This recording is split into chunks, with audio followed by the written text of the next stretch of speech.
I'm Sandy Uziak. I'm with Remax Results, and I am here with Elon Farrar, Home Inspector for HouseMaster Home Inspections. And we're going to talk a little bit today about winter. So here we are, it's 2024, Happy New Year.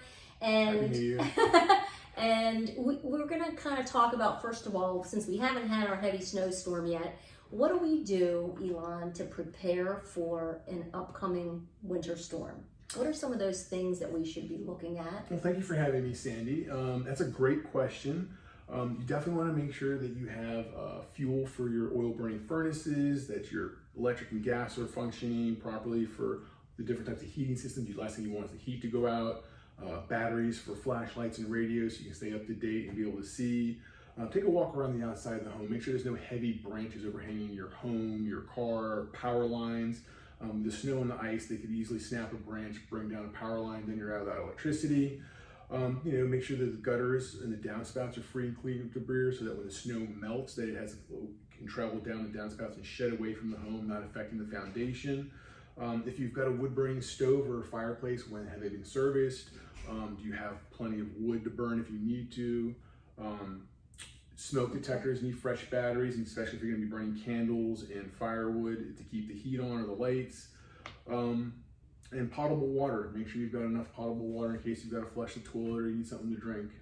And that's probably for well and septic if people have, so that, if the power goes out, your septic's only going to last so long before you can't flush your toilets another because there's no electricity to flush. So, okay, so that makes sense. And then the smoke detectors that you mentioned, that is a really other good point, because if the power goes out and maybe you're not hardwired, or are you supposed to be hardwired with a battery backup? So that is the new code, is you want to have a hardwired smoke detector with a battery backup, but not every home has that. So you want to check your smoke detectors and make sure that they, if they are battery backup or they're just battery only, that you have fresh batteries replaced in case you need it. Okay. All right, that makes sense. All right, cool. The other thing I was thinking, and that we talked about a little bit, was let's say we're in the storm. So now we've done all that stuff and we've got the snowstorm, and we're having issues with the house feeling warm.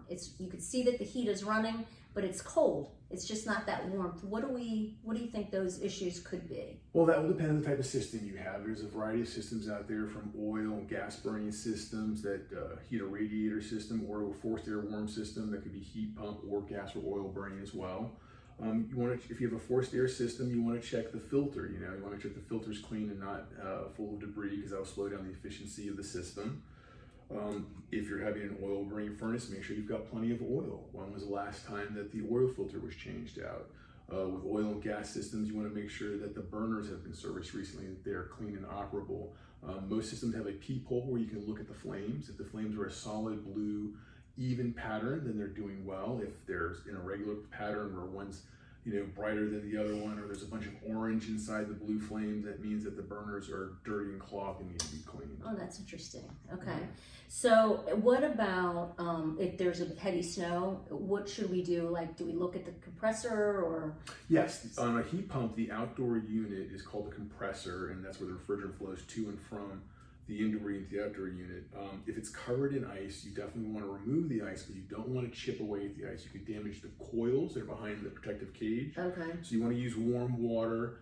It doesn't have to be like hot water, but warmer than the outside temperature, to slowly melt away the ice. Okay. And something that my brain just went to is, like, I know, like, sometimes when I do showings and somebody has the oil-based heat, there's that emergency switch at the top of the stairs. Yep. So what's going on with that? What do we? So sometimes they're at the top of the stairs, sometimes they're right by the unit. It just depends on the age of the home and when it was constructed. Okay. And sometimes there's no label at all, but you want to see like a little red cover plate that says emergency cutoff switch. You want to make sure that is in the on position, not the off position. Because if you turn it off, then it's cutting off the oil or the gas supply to the furnace.